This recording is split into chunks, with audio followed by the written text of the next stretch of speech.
আজকে তোমাদের সাথে একটা সারা দিনের পড়ার রুটিন শেয়ার করি। আর আজকে অন্য দিনের তুলনায় একটু বেশি টার্গেটসগুলো রেখে ফেলেছিলাম, বাট সেটা লাস্ট পর্যন্ত আদৌ কতটা কি কমপ্লিট করতে পারলাম না পারলাম পুরোটাই তোমাদের সাথে শেয়ার করব। সো হাই এভরিওয়ান, আমি কোয়েল। আমার আরেকটা ভিডিওতে তোমাদের জানাই অনেক ওয়েলকাম। আজকে ঘুম থেকে একটু তাড়াতাড়ি উঠেছিলাম, বলতে ওই 7টার দিকে। তো খাওয়া দাওয়া করে স্নান করে একেবারে পড়তে বসেছিলাম, যাতে আর পরে উঠতে না হয়। শনি আর রবিবার যেহেতু ডিভিশন করেছিলাম, সেজন্য রাত্রে পড়াটা একটু তাড়াতাড়ি হয়ে যাচ্ছিল।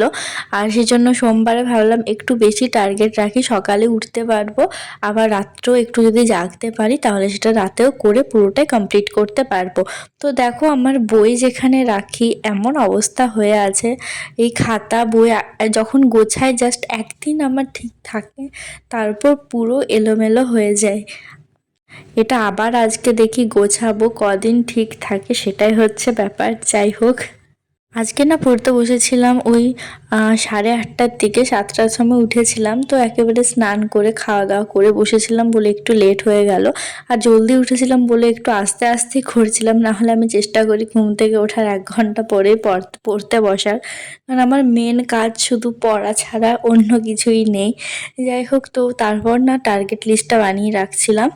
আর আমি ভাবছিলাম যে আগের দিন রাতেই বানিয়ে রাখবো, কিন্তু সেটা হয়েছিল না। তো সেজন্য সকালবেলাতেই ডেট দিয়ে লিখে রাখছিলাম। প্রতিদিন না আমি ইংরেজি থেকে ভোকাবের পার্টটাই আগে রাখি, কারণ ভোকাবটা আমার সেরমভাবে তো কিছুই হয়নি, সেজন্য ওটাকেই আগে করার চেষ্টা করি। তো প্রতিদিন 50টা করে করে করি। আর ইংরাজি গ্রামার পোর্শনটাও রাখি। নাউন প্রোনাউনটা হয়ে গেছে। আজকে শুরু করছি অ্যাডজেক্টিভটা। এটাকেও 3টা পার্টে ভাগ করেছি। মানে 1 ঘন্টা করে করে লেকচারটা দেখবো। একসাথে 3 ঘন্টা দেখার থেকে একটু মানে টাইমটাও ঠিকঠাক মেনটেন করতে পারবো অন্য সাবজেক্টগুলোর জন্য। সেজন্যই ভেবেছি এখন 1 ঘন্টা করে করে দেখে কমপ্লিট করি।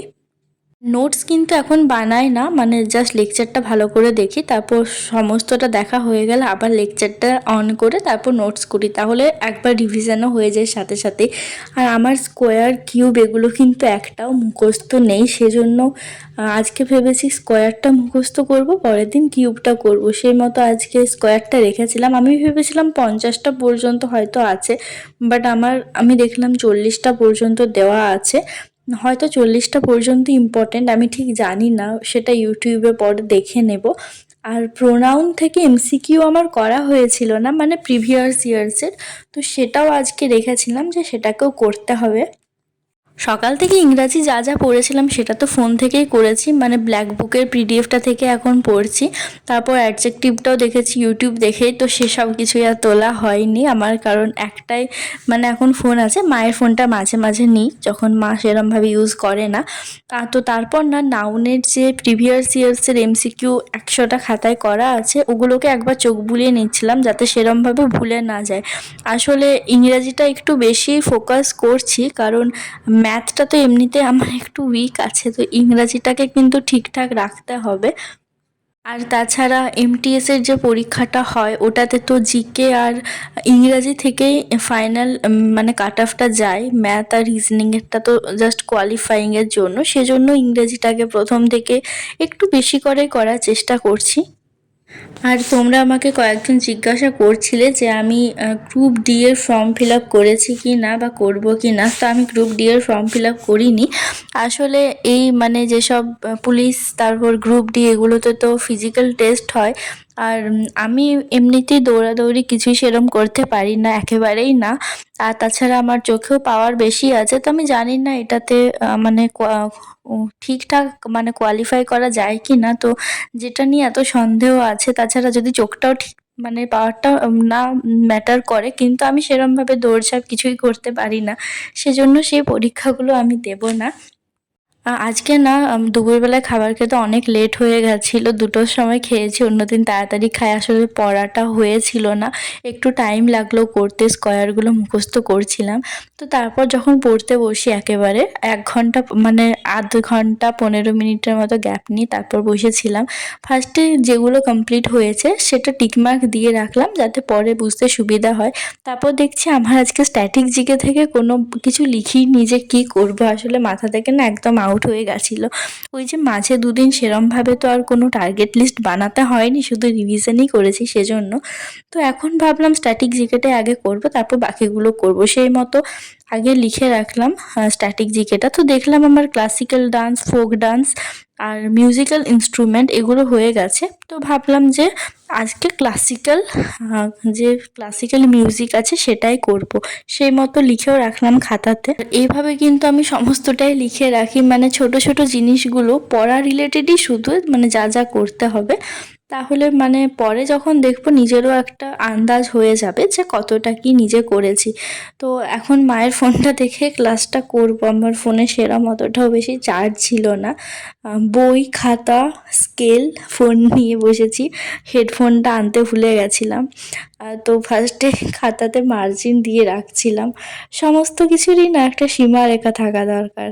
সে খাতায় লিখতে, খাতার মধ্যে লেখাই হোক বা কিছু, আমাদের এটা লাইফের সাথেও খুব বেশি যায়। যাই হোক, কোনখান থেকে কি টপিকে চলে যাচ্ছি। তো আমি না যখন ফোনে সার্চ করছিলাম যে ক্লাসিক্যাল মিউজিকটা, তো দেখছি আমি কোনো লেকচারই খুঁজে পাচ্ছি না। যেহেতু সেভাবে খুঁজে পেলাম না, তো ভাবলাম না এখন স্পোর্টসটা স্টার্ট করি।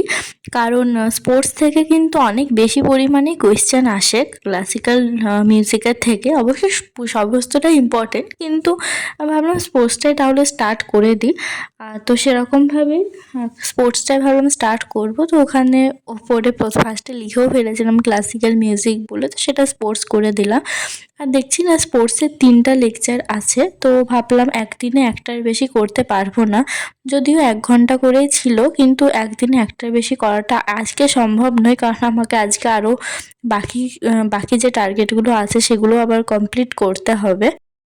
আর আর্ট অ্যান্ড কালচারটা তো পড়তে বেশ ভালোই লাগে, কিন্তু আমার না নিজের এই স্পোর্টস জিনিসটা পড়তে এত বেশি বোরিং লাগে। কিন্তু তাও স্যার এত সুন্দরভাবে ক্লাসগুলো করান, খুব একটা বোরিং লাগে না। কিন্তু স্পোর্টস জিনিসটা আমার একদমই বেশ ভালো লাগে না। তো যাই হোক, নিয়ে আধ ঘন্টার মতো লেকচার দেখেছিলাম, তারপর এত বেশি মাথা ব্যথা করছে। আসলে আজকে সকাল থেকে অনেক ফোন দেখেছি, মানে ফোনে ক্লাস দেখেছি, পিডিএফগুলো দেখেছি, সেই জন্যই হয়তো। তারপর খাওয়াটাও আজকে লেট করে হয়েছে, সেজন্য বেশি রেস্ট নিতে পারিনি। তো তার জন্য ভাবলাম একটু ঘুমিয়ে নিই, তাহলে হয়তো মাথাটা ঠিক হবে। তো বিছানাটা তো একদম বয়ে ভরেছিল, সমস্তটা ঠিক করলাম। তারপর রোদ আসছিল, তো পর্দাগুলো লাগিয়ে দিলাম।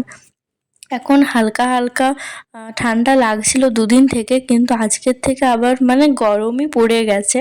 আমার রুমটাতে খুব একটা মানে আলো এলেও খুব একটা গরম লাগে না বলে সবসময় ফ্যান চালাতে হচ্ছে না, কিন্তু ঘুমানোর সময় না ফ্যানটা চালাতে হয়, না হলে বেশি গরম লাগে। আর এই যে আমার রুমের একটা কর্নারের ভিউ, একটা দেওয়ালে শুধুমাত্র ওই পোস্টারগুলো চিটিয়ে রেখেছি। তারপর ভেবেছিলাম না যে কি লতা পাতা সেগুলো লাগাবো, কিন্তু আমার কিন্তু করতে বেশ বিরক্তই লাগে। যাই হোক, ফ্যানটা অন করে দিলাম, না হলে ভালো ঘুম হবে না। আর হঠাৎ করে মনে পড়ে গেল আগের বছর আজকের দিনে আমার এইচএস পরীক্ষা শুরু হয়েছিল, না 16 তারিখে শুরু হয়েছিল। আজকের ব্লগটা 17 তারিখের। দেখতে দেখতে 1 বছর কমপ্লিট। তো একটু ঘুমিয়েছিলাম দুপুরে, তার মানে দুপুর বলতে বিকেলই হয়ে গেছিলো, 3:30টার দিকে ঘুমিয়েছিলাম। আর উঠতে উঠতে একেবারে 5:30 বেজে গেছে।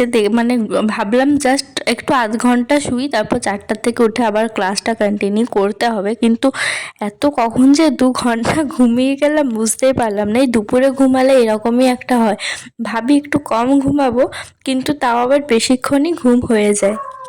তো তারপর যে আধ ঘন্টা ক্লাস বাকি ছিল ওটা কমপ্লিট করেছিলাম। তারপর একটু খিদে পাচ্ছিল, তো রাত্রেবেলা ঘুগনি হচ্ছিল, তো একটু ঘুগনি আর মুড়ি খাচ্ছিলাম অনেক দিন পর। এখন বাজে এখন বাজছে রাত 12:30। ফাইনালি টার্গেটগুলো কমপ্লিট করতে পেরেছি। কিন্তু অ্যাডজেক্টিভে অর্ধেকটা ক্লাস দেখেছি আর অর্ধেকটা দেখিনি, কারণ প্রচণ্ড ঘুম পাচ্ছে। যদিও দুপুরে অতক্ষণ ঘুমিয়েছি, তাও এখন আবার ঘুম পাচ্ছে। আসলে আজকে একটু সকাল থেকে কন্টিনিউ অনেকক্ষণ পড়া হয়ে গেছে, তো মানে কোনো দিন লাগে ওই মতো বেশিক্ষণ, মানে ভালো লাগে না, শেষের দিকে আর অতটা এনার্জি থাকে না। তো আজকে আমার সেই হয়েছে, এনার্জি লস। আর আজকে না বেশি ফোন দেখেই করেছি, সেই কারণে মাথা ব্যথাও করছে মাঝে মধ্যে। তো ভাবলাম থাক, একটু বাকি আছে, মানে আধ ঘন্টা 40 মিনিটের মতো, সেটা কালকে আগে কমপ্লিট করব, তারপর তখন বাকি কিছু স্টার্ট করব। তো ভ্লগটা আজকে এখানেই শেষ করছি। সবাই খুব ভালো থেকো, সুস্থ থেকো, দেখা হচ্ছে অন্য একটা ভিডিওতে। বাই।